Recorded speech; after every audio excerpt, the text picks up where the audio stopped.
Asia কাপে বোলারদের কাছে সবচেয়ে বড় আতঙ্কের নাম অভিষেক শর্মা।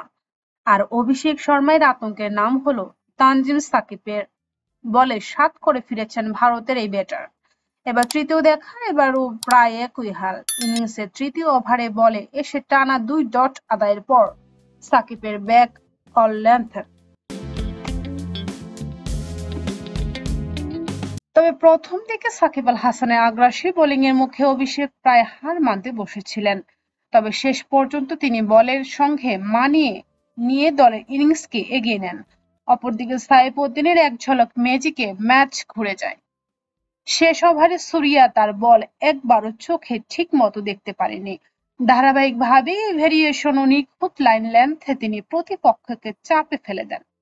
ফলে ম্যাচের টার্নিং পয়েন্ট আসে একেবারে শেষ মুহূর্তেই, যখন প্রয়োজনীয় রান থেকে বঞ্চিত হয় প্রতিপক্ষ। দর্শকদের মনে রয়ে যায় সাইফ উদ্দিনের অবিশ্বাস্য সেই ডেলিভারিগুলো। বলা চলে শেষ ওভারে ম্যাচের ভাগ্য বদলে দেন তিনি। তবে এ ম্যাচে সাকিব, অভিষেক, সুরিয়া ও সাইফ উদ্দিনের প্রতিদ্বন্দ্বিতায় পুরো খেলাকে নিয়ে গেছে ভিন্ন উচ্চতায়। তবে সাকিব আল হাসান শুরু থেকেই বল হাতে ভয়ঙ্কর হয়ে ওঠেন।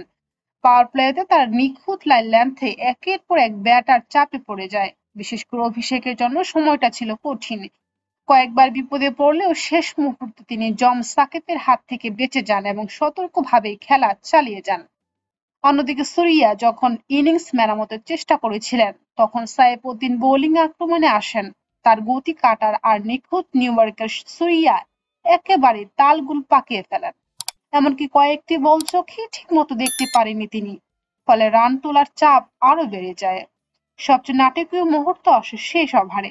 মাত্র কিছু রান দরকার ছিল জয়ের জন্য, কিন্তু সাইফ উদ্দিন একের পর এক দুর্দান্ত বল করে প্রতিপক্ষকে স্তব্ধ করে দিয়েছিলেন।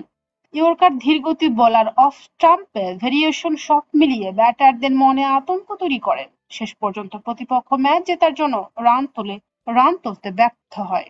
তবে সাকিবের আগ্রাসী বোলিং ম্যাচের শুরুতে চাপ তৈরি করে এবং অভিষেকের লড়াকু ইনিংসে দলকে টেনে রাখে। সুরিয়ার ব্যর্থতা প্রতিপক্ষকে পিছিয়ে দিয়েছিল, আর সাইফ উদ্দিনের অবিশ্বাস্য শেষ ওভার ম্যাচের ভাগ্য পাল্টে দিয়েছিল।